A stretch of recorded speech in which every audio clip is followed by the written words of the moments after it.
Welcome back to Psychonaut, where we explore the depth of the human psyche, one raw truth at a time. Have you ever found yourself drawn to someone who's emotionally unavailable, deeply wounded, or stuck in cycles of self-destruction? Yet you stayed, believing that if you just loved them hard enough, they would heal? If so, this episode is for you.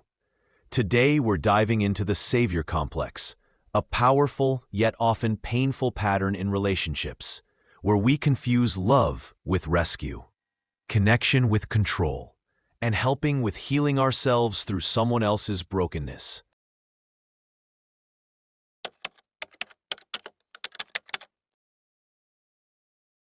Let's start with a question. Are you falling in love with a person, or are you falling in love with their potential?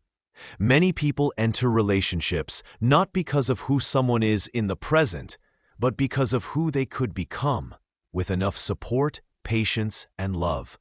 This isn't always romantic idealism. Sometimes it's a hidden wound disguised as compassion. People with the savior complex often see their partner as a project rather than a peer. They take on the emotional role of healer, fixer, or guide, hoping their love will be the catalyst for transformation. But here's the painful truth. When you love someone for who they might become, you're not loving them. You're loving the idea of what they represent for you. And that idea usually has more to do with your own needs than theirs. So why do we do this? Why do some of us feel an almost compulsive need to help, to fix, to rescue? It goes back to one of the most powerful forces in human psychology, the need to be needed. For many, being needed is tied directly to their sense of worth. They grew up in environments where love was conditional, given when they were useful, helpful, or emotionally available for others. They learned early on that they felt valued only when they were doing something for someone else. So as adults, they unconsciously recreate that same dynamic in their romantic lives. They choose partners who are in pain, partners who are struggling, partners they can save, because being the rescuer makes them feel significant, wanted, even irreplaceable. But underneath that savior identity lies a deeper fear. If I'm not needed, will I still be loved?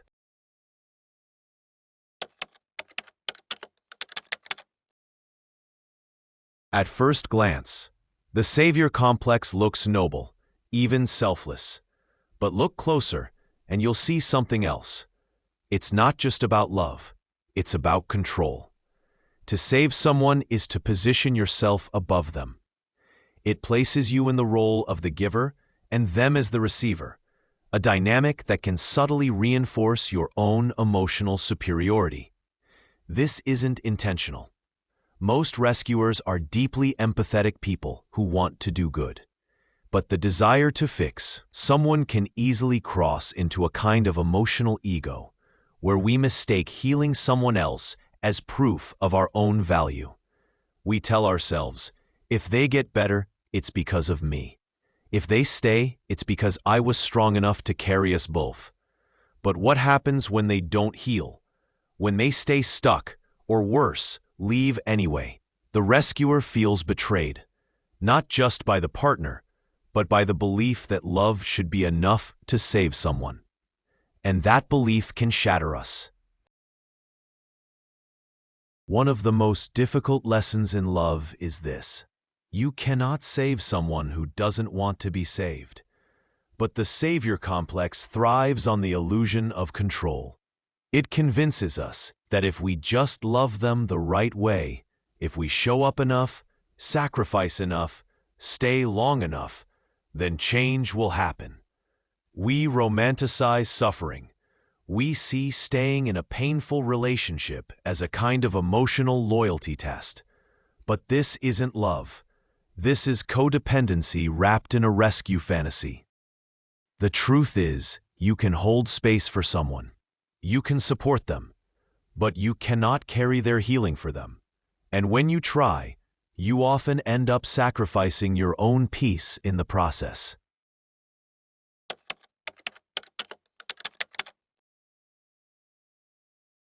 Being the savior in a relationship can be emotionally exhausting. You're constantly monitoring your partner's moods. You're walking on eggshells, adjusting yourself to keep the peace, to avoid triggering them, to hold the relationship together. You start neglecting your own needs, your own desires, your own identity, because your entire emotional world revolves around their well-being. And over time, you lose yourself. The very act of trying to save someone else can quietly destroy you. Ironically, many rescuers don't realize how lonely they feel until they stop rescuing. They don't recognize how much of their self-worth was entangled in being needed, not loved. There's a thin line between compassion and self-abandonment. If you've ever told yourself, "They've just been through so much, I can't leave them now. I know they hurt me, but I understand why. If I give them enough love, they'll change," then you might be mistaking emotional labor for love. Empathy without boundaries becomes self-erasure. You deserve a relationship where your love is received, not just extracted, where you are seen, not just needed, where you are safe, not just useful. But to find that kind of love, you have to believe something radical. You don't need to be a savior to be worthy of love.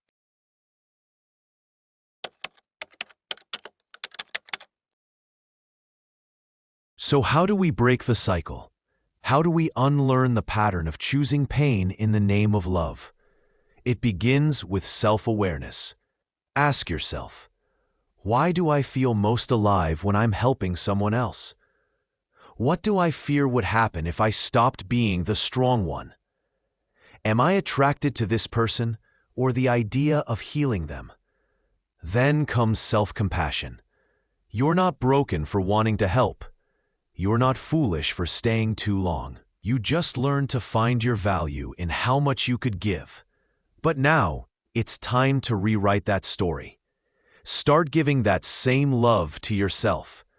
Set boundaries, not as walls, but as acts of self-respect. Say no to people who drain you, even if they need you. Say yes to relationships where the energy is mutual, where love doesn't come at the cost of your identity. The savior complex is seductive. It makes us feel powerful, wanted, essential. But true love doesn't need a hero. It needs a partner. You are not responsible for someone else's healing. You are only responsible for your own.